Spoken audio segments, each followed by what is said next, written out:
Hey everyone, welcome back to Rushing the Field, a national college football show from NBC Sports.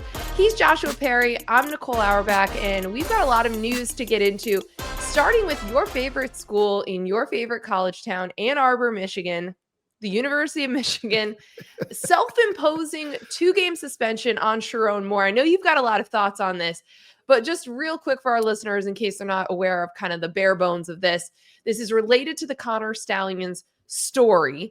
We do not have resolution from the NCAA yet. The school is fighting these allegations. So there will be a committee on infractions hearing in the first week of June, and then you'll eventually get your ruling and the punishment from the NCAA. So this is Michigan being proactive.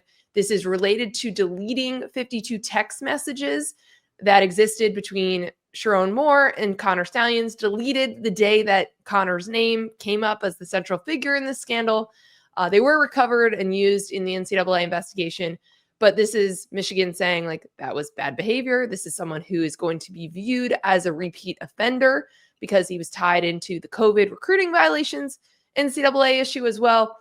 And the suspension is for 2 games, weeks 3 and 4, to avoid Sherrone Moore missing week 2, which is against Oklahoma, his alma mater. So they want to let him coach that game and then punish him for the next 2 games. Give me your thoughts on Michigan self-imposing anything, because they've been very adamant throughout all of this that the NCAA is making a mountain out of a molehill, but also the specific cherry picking of the games in the self-imposed penalty. Okay, so I think all of us are probably at the point where we are just ready for this to be finished. And it feels like it's gone on for a long time because there have been the separate investigations, as you mentioned. They had the COVID recruiting violations and there were suspensions that were tied to that. And now we've got the Connor Stallions thing, and it feels like it's Groundhog Day in terms of suspensions, yada, yada, yada. So I feel like we'll all be a little bit more comfortable once we figure out how this whole thing is going to end. The self-imposing of the weeks 3 and 4 is an intriguing thing to me because it's self-imposed. So they can pick the punishment, right? Like if Michigan decides what they want to do because they're doing it themselves. It's also like if you were a kid, like would your parents ever pick a punishment that was something that you felt was suitable to you? And the answer is probably no. Like they're going to punish you and it's going to be in a way that it's felt. And so him being able to coach against his alma mater, which is also their biggest non-con game, feels like it's a little bit hollow when it comes to a self-imposed suspension. But this does show that they're trying to play ball. And I do think there's been this interesting like tone shift, maybe a shift in approach from the University of Michigan, where under Jim Harbaugh, it certainly was we're going to gaslight you and what you think happened didn't actually happen and we're innocent and we're going to die on that hill, to now with Sherrone Moore, it's almost like, yeah, it's really hard to avoid that there were some things that were very nefarious that happened in this program. And, you know, Partridge resigned from his job because he was probably connected in a deeper way than some other people around there. Sherrone Moore deletes the text messages. And anybody in a relationship knows that deleting text messages is probably something you do when you're guilty. And I'm not saying that he is, but I think there's been more of an admission of, yeah, we were kind of running afoul here. And maybe the gray area that we said was super gray isn't as gray and it's more black and white. And so we're going to try to come to the table so we don't get completely punished here. I think it's right that it's different than the Jim Harbaugh era, because in part because he wouldn't admit what he did or what was against the rules in the COVID era is like why he got hit so hard by penalties that won't matter because he's not going to come back to college football. But that was the defiance, right? That was the like, I'm not going to admit the truth. And then when you don't tell the truth or you lie or you kind of just skirt around it, that's what gets you in trouble. That's what the NCAA especially is mad about. And that's why like we have seen programs that have cooperated. Tennessee is the best example of this in recent memory. Tons of violations. Do you remember that headline? It was like hundreds of NCAA violations found in the Tennessee program, but they did not get hit as hard as they could have. It was a financial penalty mostly, and then some show causes for the specific adults and coaches involved. It was because they were really cooperative. They turned over a lot of information. They helped the NCAA get to the bottom of where the violations were. And so that's where you see the NCAA be a little bit more lenient. Now, we're in this era where the NCAA is trying not to punish players, especially not players that were not involved. So, when these cases are a couple years later, it's a lot of players that weren't there when the wrongdoing occurred. So that's why you have seen these financial penalties. You have seen coaches get hit with show causes, which means that the school has to prove that they're going to follow the rules if they're going to hire them.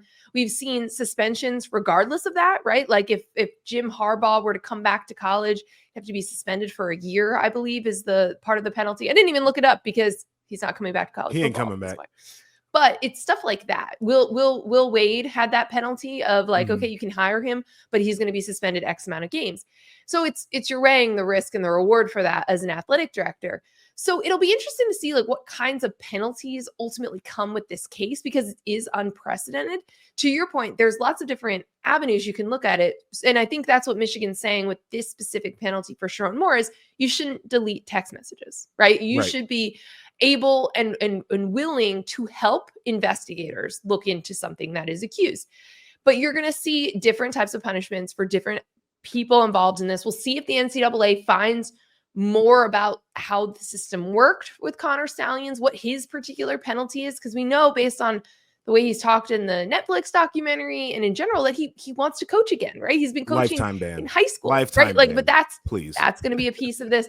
So we don't know, but I'll be curious to see if the NCAA credits Michigan for being proactive, or if they think that they are kind of thumbing them, finger at them by saying, hey, we're going to pick the games. It's not really it doesn't hit as hard as, just the first two games would have.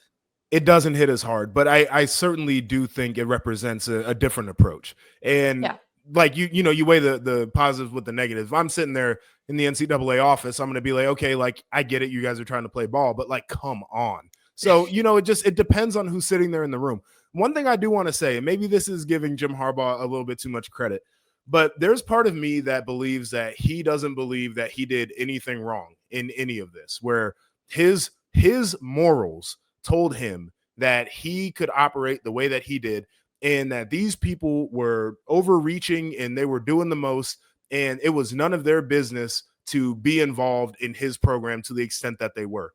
And it's a weird way to operate when you know what the NCAA is and you know how they historically operate. But anytime you watch Jim Harbaugh talk, there was this level of conviction in the way that he spoke about anything that happened in that program to this is my moral compass. I am not a liar. We do not break the rules. And just in his mind, the things that he did was just what was supposed to happen. And Joshua, I was in that press conference after they won the national championship game. And he's like, we're innocent. Yeah. He went on this whole spiel about they were the best team in college football and they were innocent. He missed half the season, right? For those missed half of the season. They were definitely the best team in college football, but it was I agree. I think it was very interesting. And I think a lot of it had to do with his view of the NCAA and its role. Sure. And we heard him go off often about athletes deserve to be making, he was very outspoken, share of the revenue. Yes. Yeah. So I think that was part of it as well. And then just his own personality. So yeah, it'll be interesting to see how the Committee on Infractions hearing goes. This is you're contesting the accusations and the allegations. So that's the route that Michigan's going. Hopefully we'll have a final answer and penalties and the final report with all of the information that everyone's wondered for years by the end of the summer and heading into the season. And we'll have some final closure. Because I'm with you. I think Ohio State fans and Michigan State fans very much care about this situation still. And then because of that, Michigan fans care about it. Yes. But everyone else is kind of are we still doing this? That program got punished in real time. Do we need to do this? Connor Stalions is now a very prolific tweeter. He's always chiming in on every issue. He's just a public figure now. He is. I think he's posturing to run for office. He talks about any and everything. He's also one of the most remarkable figures that I think we've ever seen in sports. Just the way that he came out of nowhere as a super fan, essentially, who thought that he could follow the same path as guys like Bill Belichick into becoming the greatest coach ever, just to get to Michigan and launch one of the most intricate schemes to steal signals from the other team and then get fired and be like public enemy number one for everybody except for the University of Michigan, where this guy is an absolute hero. Correct. And is now coaching high school football in said state. And He's kind of angling to get on this college football commission, college sports commission, which is our next topic. I want to get your thoughts on this. You know what? They should put him on the commission. I feel like you need the people who break the rules to be on the commission so you can figure out how the rules are being broken. Well, actually, it's not a bad idea. So the idea, well, we actually don't know a ton about this college sports commission. Yeah. The details are very vague at this moment, but President Trump is considering forming a college sports commission.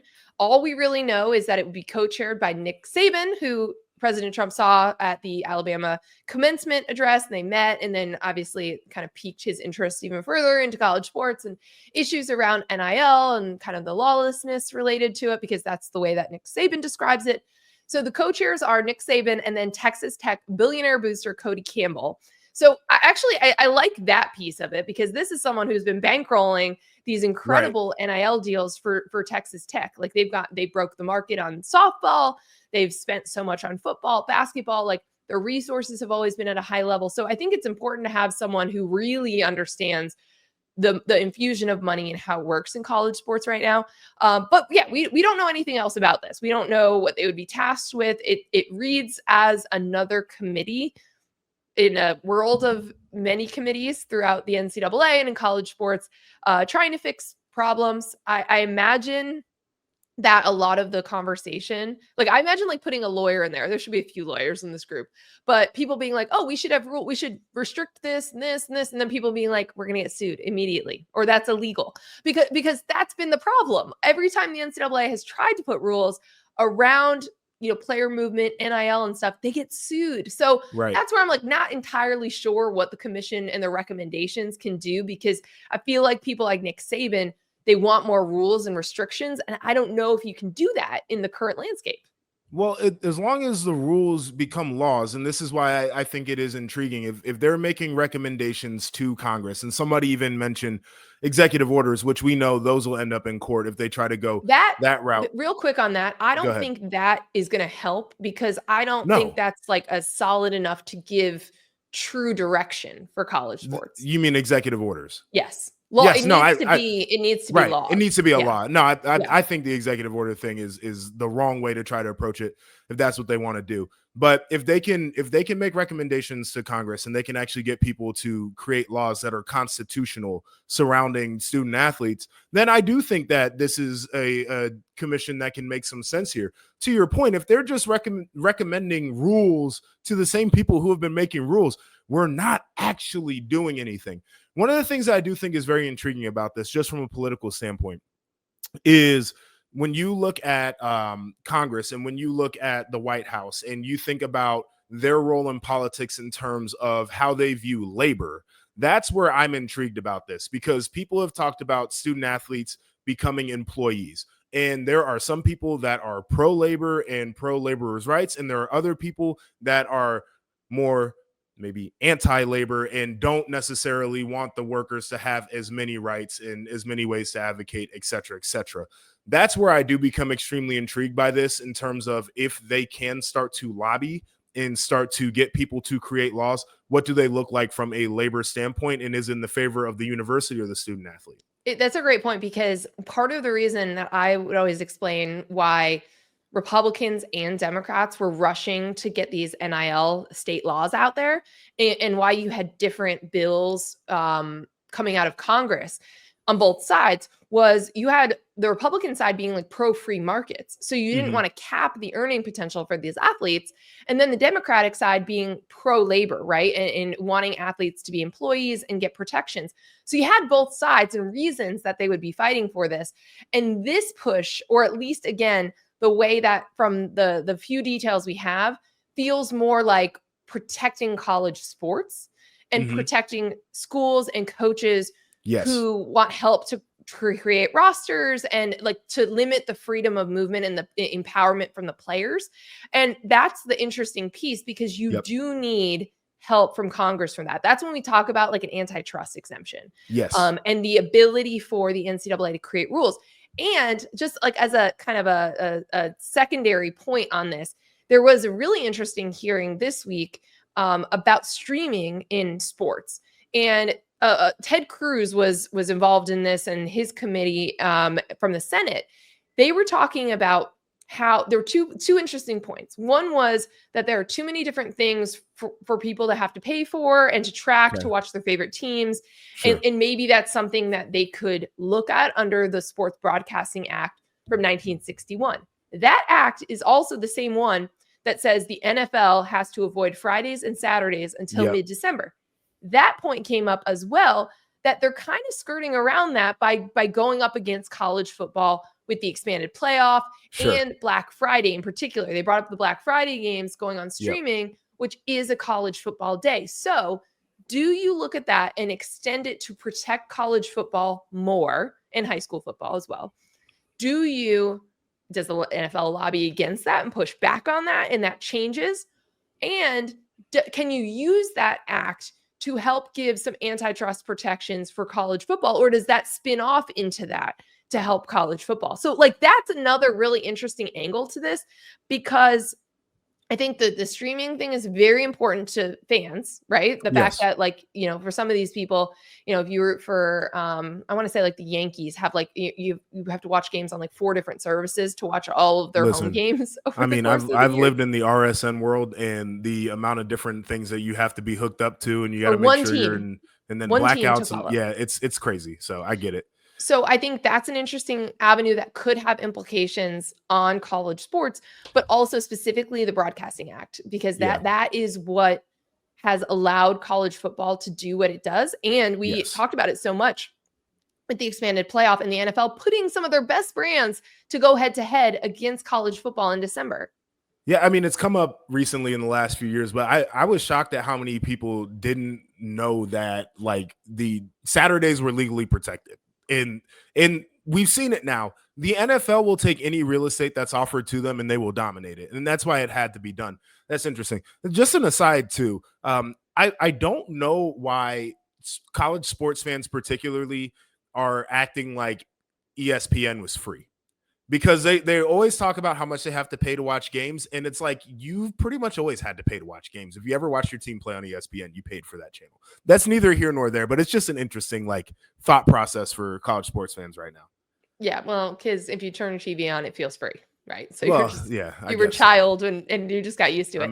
I think that's where like the congressional piece of this and the government piece could be really interesting in a couple of different avenues. And I think the hope of having a commission, regardless of what the recommendations could be or whatever it is, but is it just that the government will care more, will prioritize something in college sports more? And we know how much money NCAA, the power conferences, everyone spent lobbying.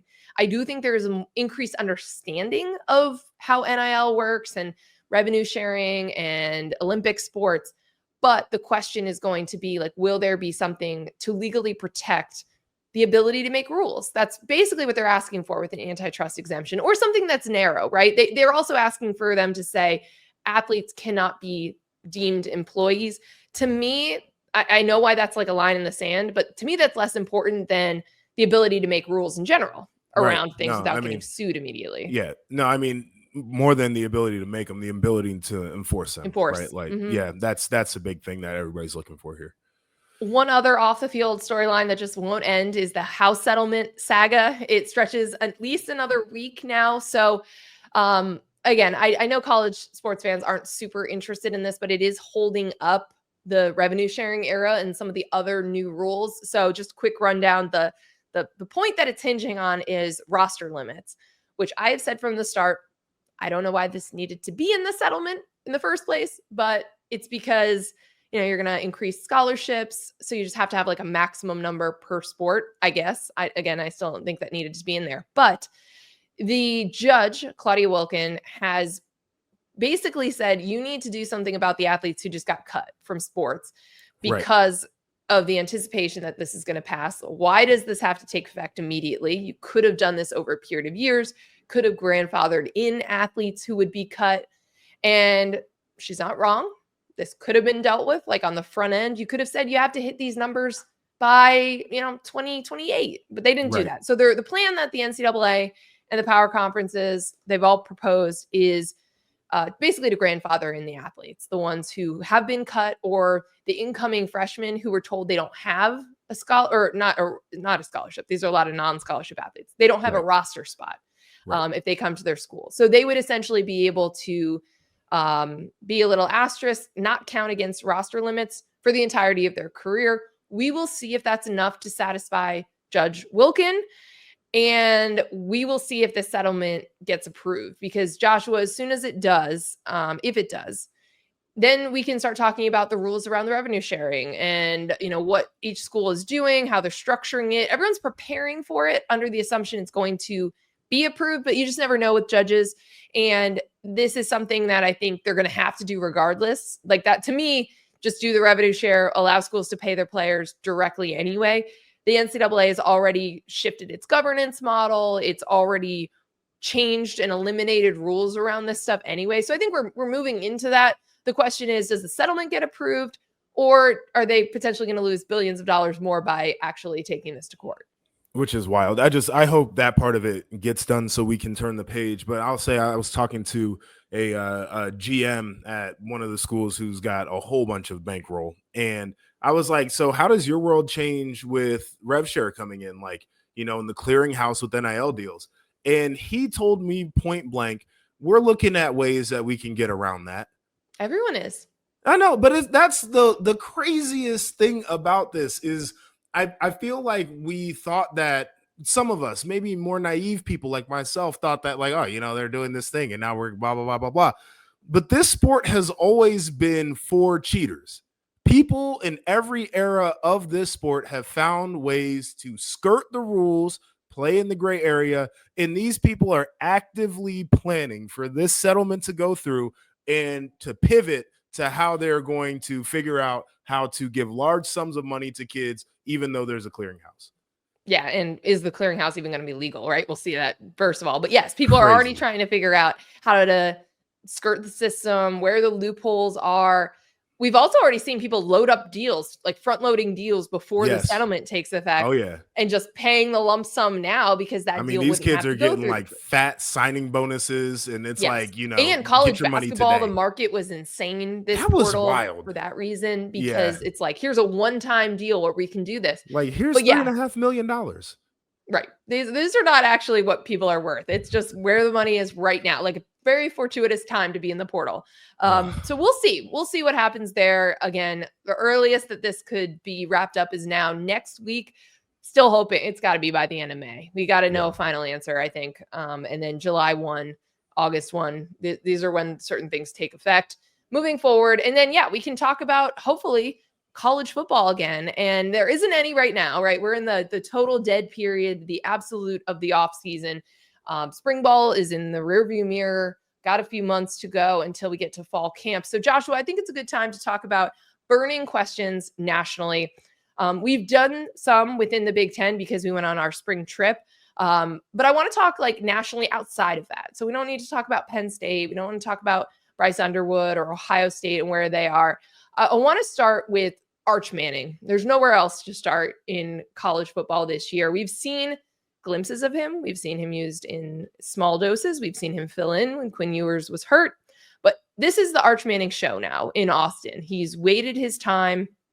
He is the starting quarterback.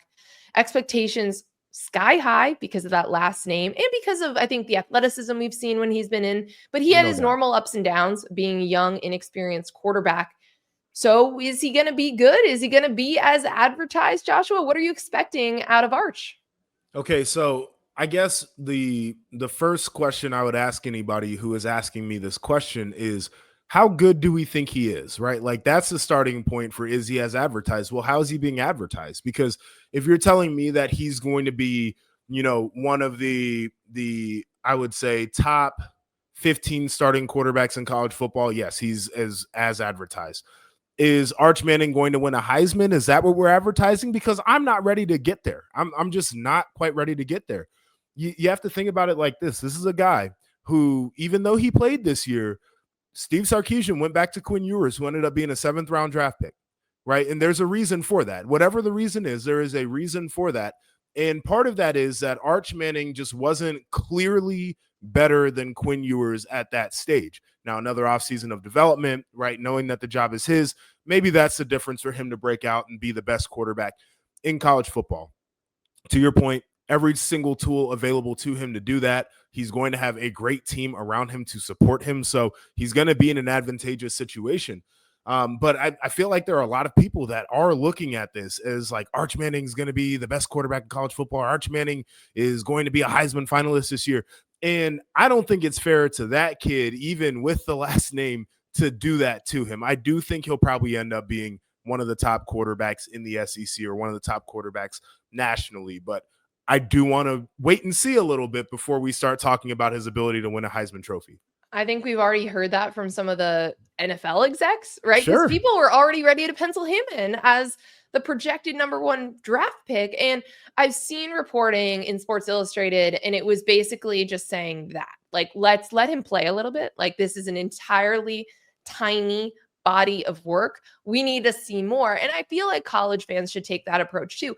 It's going to be high expectations. They or Penn State, I think, are going to be the number 1 preseason team when we get closer to the season and we get that first AP poll.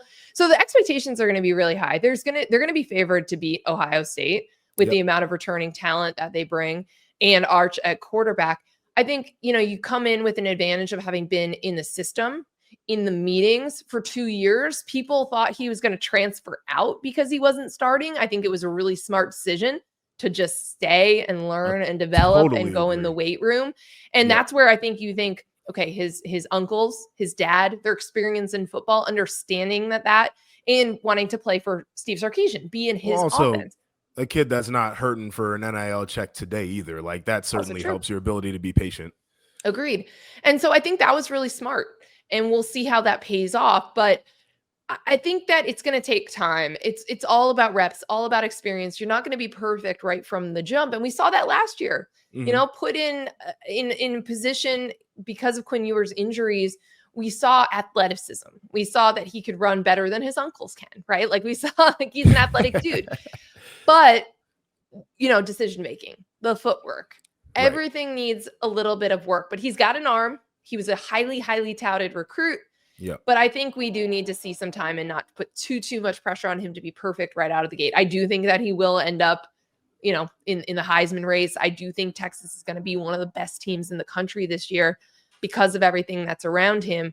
But I don't want to put too much pressure on his shoulders right out of the gate, right? Like the preseason Heisman odds, the preseason, where he's going to be drafted in the NFL draft if he goes after this year, which he could, but he doesn't have to if he wants to do a second full year in college football. So we'll have to see, but I'm excited to see it because I think, we've talked about this, like the amount of fans in that fan base that were wearing Arch Manning jerseys, even though he wasn't starting. Crazy. Everywhere during tailgating. So everyone's pumped to see this, but I think it was really smart the way that he set himself up for this and not playing as a true freshman and waiting his time. Let me ask you a question that's not Arch Manning, but it's Texas. Do you think Texas or Penn State needs to win a title more this year? Ooh, it's a good question. I live in Big Ten country, so I'm tempted to say Penn State because of James Franklin's record against the good teams and the expectation now because 2 other Big Ten teams and their rivals have done it. But the question always is with Texas, right? Like, okay, now they've made it back to the playoff and they're nationally relevant, which usually means that Texas is back. But man, people were even questioning Quinn Ewers' legacy, even though they took him to 2 semifinal games. So man, that's a really good question. Where do you land on that? I lean Penn State, but I think you could make the argument the other way and convince me. It feels to me like the answer is Penn State, only because I think that if they don't win it this year, their window tightens a little bit more than Texas. I feel like Texas is in a better spot even after this year to probably reload and to be a team that we feel like can win a national title. Whereas Penn State, it's like, Ohio State and Michigan the last couple of years, very veteran, and you kind of have to strike while you have that. I do think the Texas thing becomes very intriguing, though, because that was a fan base that was very proud. And then they had some lean years. and you have been to the semis in back-to-back seasons. And it might get to a point where that fan base gets back to the like, being in the semis isn't good enough for us right now. Like, you have to win a national championship. And that's where it's so intriguing to me. So I'm excited to watch both of them, but it just popped into my head. I wanted to see where you were at. Let's talk about another team that, we're kind of waiting to see if they can be back. And I say that ironically because it was just 1 year dip and they were still very close to making the college football playoff, but that's Alabama. Year one under Kalen DeBoer had a couple highs, but some lows, some difficult times that this fan base is not used to experiencing because they had Nick Saban forever. Jalen Milroe, really up and down. We talked about that throughout the season and the mistakes that he had. But year two here for Kalen DeBoer, he's usually had his programs take a big step heading into year two. He's reunited with Ryan Grubb as his offensive coordinator. He's had a normal offseason, consistency, and he has also not lost guys, right? So they didn't lose anyone in the spring portal window. He said the defensive backs and the defense as a whole are going to be better this year. Feels like the wide receiver room got better too. And he feels good about quarterback no matter who it is, even though it's going to be a starter with no starting experience. Ty Simpson appears to be the front runner, but it's an ongoing competition coming out of the spring. Level of confidence here, Joshua, on Alabama kind of returning to form in year two under Kalen DeBoer. I'm pretty confident. Like I'm fairly confident that we're going to see Alabama back in the college football playoff. Now, it's not going to be an easy route, but I think part of what we saw under year one in Kalen DeBoer was something that we weren't used to seeing from Alabama, and we also weren't used to seeing from Kalen DeBoer coach teams. Correct. You look at what they did at Washington. It's a very disciplined team, right? High-flying offense. They were tough on defense, maybe gave up a little bit too many yards, but they were always ready to go toe-to-toe. They wanted to play with the level of physicality. He wanted to build through the trenches, etc. And last year, it felt like undisciplined football and a team that lacked resolve at times. And when you hear them talk about this offseason program, they're talking about how tough it's been and how they've got back to the old school way of doing things. And I don't think that is a commentary on Kalen DeBoer having to become a tougher coach. I think it's more of a commentary on what Kalen DeBoer might have had to do last year to even have guys on the roster after Nick Saban left, right? Correct. Like that was a big opportunity where some big name players did end up transferring. Other guys were probably considering getting into the portal. And he might have had to be Mr. Nice Guy just for a year to be able to even field a team. But now he's back to doing what he has typically done as a head coach, which is a well-disciplined, tough football team that knows how to go out there and win football games. So I do think it's going to be different than a year ago, and they're probably going to be back in the playoff. Yeah, I think it's a really good point. And that's the difference in the offseason, right? Of your team has a portal window, your guys can leave, you can't add, and you're just trying to keep bodies. It was such a big narrative last year. And then this year, more normal, more routine. You can actually impose the things that you want to impose in your program. Also, again, I don't think you can understate reuniting with Ryan Grubb. We were it's huge. Expecting him to go with him, and then he went to the NFL for a year. Yes. That didn't work out, and now they're back together. And that's the piece, right? When we saw Michael Penix Jr. become unlocked and become one of the best quarterbacks in the country, that was these two together. So excited to see what that looks like with them reuniting. I'm with you. I think they're going to be back in the playoff. I think things will be a lot smoother this year, and we'll see that imprint from Kalen DeBoer and the way he runs his program. Another big question, a true bounce back. Florida State. They go from 13-1 in 2023 to 2-10 in 2024. The first Power 4 team in the AP poll era, which goes back to 1936, to have an 11-win drop-off. They truly need to bounce back. A couple really interesting moves that Mike Norvell made this offseason. The biggest one is Gus Malzahn coming in as offensive coordinator, leaving the head coaching position at UCF to do that, which then opened up the reuniting with Scott Frost for UCF. So a lot of interesting twists and turns of the carousel this year, but fascinating move to bring in Malzahn. Mike Norvell had called him to talk about the position and who he could look at. And then he just kind of said, like, any chance you might want to do this? And he said, let me think about that. And he decided to do it, go back to play calling, all the stuff that these coaches grew up, came up into, and loved. diagramming things, play calling, working directly with your players day in and day out.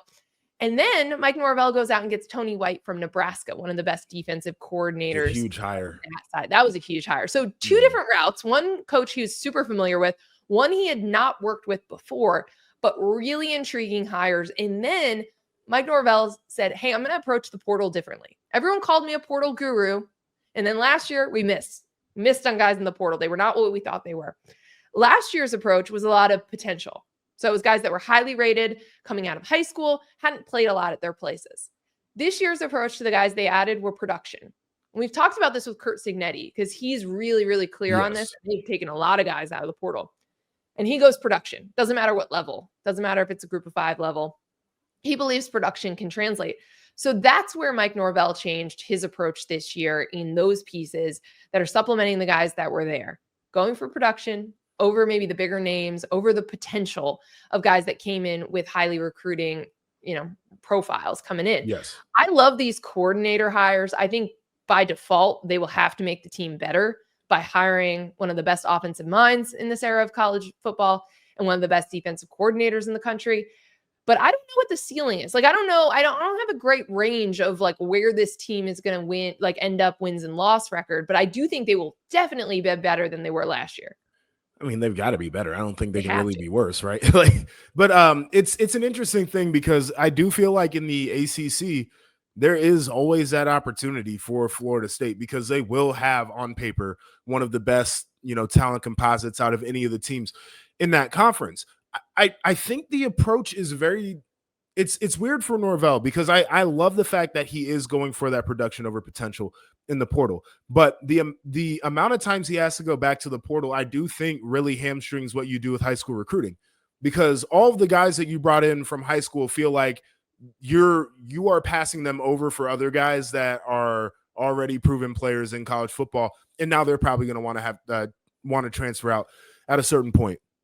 More of the story on this is if he hit on the transfers, I think that this is probably a team that can get to 9, double-digit wins this year. If it's another group of duds like it was a year ago, they're going to struggle even with the coordinator changes. Like, as much as you want to point the finger at play calling or whatever went on last year, guys got to go out there and just make plays and play with a little bit of pride about themselves. And I think that's what they need to get back to. To your point about the schedule, so they open with Alabama, so that's challenging. You've got Clemson, a trip to Clemson in November, and you end with the game at Florida. Everything else feels manageable, even the Miami game. I think that there's some real opportunity to stack wins, in the ACC, depending on how deep it is. It's not usually very deep. It's usually, 1 or 2, maybe 3 teams at the top. So Florida State should be able to, make a sizable leap this year. We'll see what they do. And I think Florida is going to end up being very good with DJ Lagway. So that could become more of a challenge than maybe it looked or felt in recent years. One of the other top storylines heading into this season is like, what's next at Colorado? I think a lot of us expected that Deion Sanders might be like, I'm done once Shedeur and Travis were done, once his sons were done, because of it's just you get to coach your son and Shiloh as well. But also what's next? Like, what were you building towards? Was this kind of just a flash in the pan thing? Obviously they had big improvement last year and they retired jerseys for the players that helped turn things around here at Colorado. They should be very good defensively this year, but I'm just fascinated. This feels like a Deion Sanders Colorado 2.0 already just after a couple of years because they've been so offensive minded. They've been known for 2 players. And now those 2 players are gone. What's next? I'll be curious. I feel like we're, as a college football like collective, we're understating the difficulty in replacing a Heisman Trophy winner and a guy who was a Heisman, like top 10 vote getter, right? Like, those were 2 very, very good players. And one guy was unlike anything that we had really seen recently in college football. And now they have to like basically become something totally different. Like, you have the quarterback that's always going to be the question, but now it's not a kid that you have coached his whole life, your whole coaching career. And there are going to be some ups and downs with that. I'm curious to see. That offensive line has to be much better, regardless of who's taking snaps. They have to get better on the offensive line, or they're going to be a team that has a big hole, and it's one of the most important position groups. So I think it was always a question. You and I had asked that question a ton, of where does Colorado turn after those two guys leave. Mm-hmm. But now that we're at this point, I do feel like it's almost we're underestimating how big of an impact those two players might have had. Prime's recruited well, and he's gotten some splashes, so certainly he'll have a lot to work with. But I think it's got to build line of scrimmage out, and then you have to have the quarterback really hit, because as much as people want to crap on Shedeur, he did a phenomenal job under center at Colorado, and he made up for those offensive line issues in a lot of games and a lot of key moments. It's going to be really, really interesting. And like I said, I think defensively they'll be pretty solid. Like, I think that they had big strides on that side of the ball last year, and that will continue, especially in the Big 12. I think they'll be one of the better defenses. But yeah, what do they look like offensively? Can they win games? How do they win games? How do they continue to build a roster? And, and it's going to be really, really interesting to watch. Another program, we're going to continue to go west.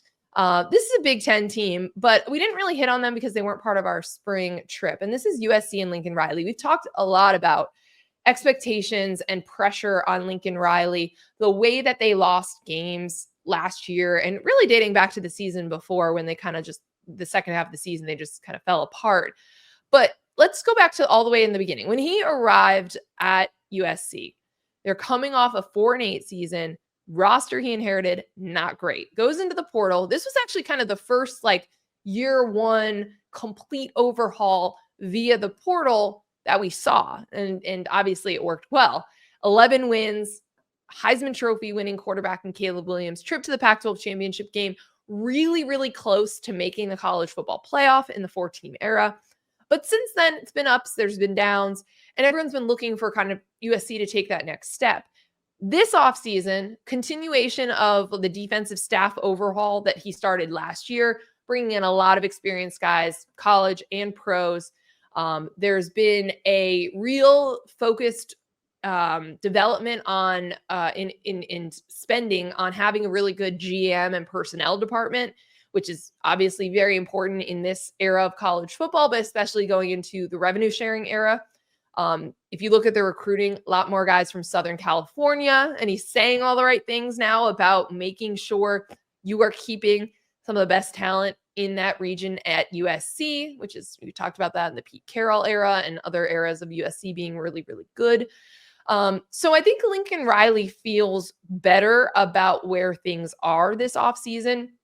I think he feels better about how they're able to recruit, the response to them when they're out recruiting, and then what they're doing defensively, which was such a Achilles heel for his programs, even going back to Oklahoma, that I think there has to be improvement. The school and the resources around them from an NIL standpoint have gone all in to support him as well. So I think they need to be better this year. They need to not be middle of the pack. They've got an interesting schedule where either, when they get Nebraska and Michigan and all these things, either all go well or they all go badly, and it defines the season. But they should be a lot better. I mean, this is a program that really needs to be like a 10-win program every single year. They need to be contending for the playoff every single year, especially now it's 12 spots. They've got to be a lot closer to it, if not making it. But they need to be in the conversation this year. I agree. It will be a very intriguing season for them. I do think the offseason approach is Lincoln Riley maybe taking some of the criticism to heart. And we know how he's one of those guys who's well, the media just makes up lies about the program. But maybe he did read a couple of the articles and see that the approach in terms of Southern California kids, which has always been important to that program, tightening up on that, how they recruit and identify. And then, of course, he had heard the criticisms about his defense. And I think Danton Lynn is a great defensive coordinator and somebody who can help them continue to take steps forward. Including some of the hires that he made this offseason on that side of the ball has been phenomenal. All of that to say, I think maybe the biggest thing for USC is don't blow games this year. And I'm not saying that to be snarky, but Like, the further away I've gotten from last season, the more you start to look at how they lost games. And it was games where they had leads, right? We In all the think about leads late in the fourth late in the quarter in a game. We lot of think those about games. the Michigan game and what happened there. We think about, what was it, when they played Minnesota and how crazy the end of that game was, when they played Penn State and what the result of. And so if you can flip those games where you were in control and you kind of blew it and you let go of the rope and say, we're actually just going to finish the game. Now, all of a sudden, we're looking at a team that's probably going to be in that playoff conversation at the end of the year. All right, last one before we wrap things up, because we can talk about this all summer as well, and we'll hit on a lot of these topics as we get closer to the season too. But last year, there were a lot of coaches on the hot seat that did enough to keep their jobs and are probably going to enter this season on warm seats, if not hot. I think we can add Luke Fickell to that group. So this is the group I'm going to give you. We're going to take Mike Norvell out. We just hit on Florida State. Also, he's got a huge buyout. So we're just going to put him in a different category there. Billy Napier at Florida, Luke Fickell at Wisconsin, Sam Pittman at Arkansas, Dave Aranda at Baylor. What intrigues you of the group? Pick one and tell me what you're interested in seeing from that coach and that program as we start the 2025 season. I don't follow directions, so I'm going to pick two. Billy Napier, I think, is one of the more intriguing names because of DJ Lagway. And DJ Lagway is the type of guy that could take Billy Napier from being a dope to making us all look stupid when they potentially win an SEC championship. And this year is the schedule is tough for them. But he's that type of player, and I think Napier feels more confident about himself as a coach. And that roster also feels more confident about the direction of that program. I have to talk about my guy, Luke Fickell. And the biggest thing that I wonder about for this year is how much Wisconsin is maybe willing to grade on a curve, because they've got a schedule that is hell. It is a rough schedule. I like Billy Edwards. I like a couple of the moves that they've made in the portal, but like, I just don't think that it's going to be enough for them to get over the hump in some of those games. Like, he's probably going to have to pull a pretty big upset for people to be like, yes, we're heading in the right direction. And with some of those teams, I'm not sure if they're capable. And so I'm curious how much you grade this year on a curve, knowing that you've got one of the hardest schedules in America. Right. And I think those types of games that you're talking about, an upset, like those are the games they can't win. They've come close in a couple of them, but like that's where he needs to take the next step. It's also hard to grade on a curve with a schedule like that in year 3, right? Like year 3, if it's year 1, even year 2. You got to be winning them. Yeah. You got to be winning some of those games. So I'm with you on that being super, super intriguing with a challenging schedule. But my answer is Florida for the reason you just said. I mean, I think DJ Lagway is going to be one of the best quarterbacks in the country. I put Arch Manning, Lenora Sellers, and DJ Lagway in the category of players I can't wait to watch, players that I think are going to have a lot to say about who wins the national championship this year and going to be in the Heisman conversation. This is a big deal for the SEC because they did not have a player in the top 10 of Heisman voting last year. A lot of that has to do with the quarterbacks. You've got Nussmeier. You have a bunch of guys, a bunch of dudes in this league this year that should be in that mix, should have those types of seasons. And DJ Lagway was incredibly fun to watch when he got going last year. Probably, I think you could definitely say, helped Billy Napier keep his job, especially when he was like, yeah, I'm going to stay for Billy Napier, of course. So that was huge. So I'm excited to see them and what confidence they can take from last season. And just what it's going to be like to unleash him a bit more on college football. So that's the program that I'm most interested in from the hot seat coaches. There are so many more topics and things that are going to happen in college football this offseason. There's been a lot off the field. There will certainly be more on the field as well. Rushing the Field will have you covered. For Joshua Perry, I'm Nicole Auerbach. Thanks for hanging with us, and be on the lookout in upcoming weeks. More exclusive interviews from our spring tour and conversations with some of our pals across the college football media landscape. But that'll do it for us today. Thanks for hanging with us, and stay tuned.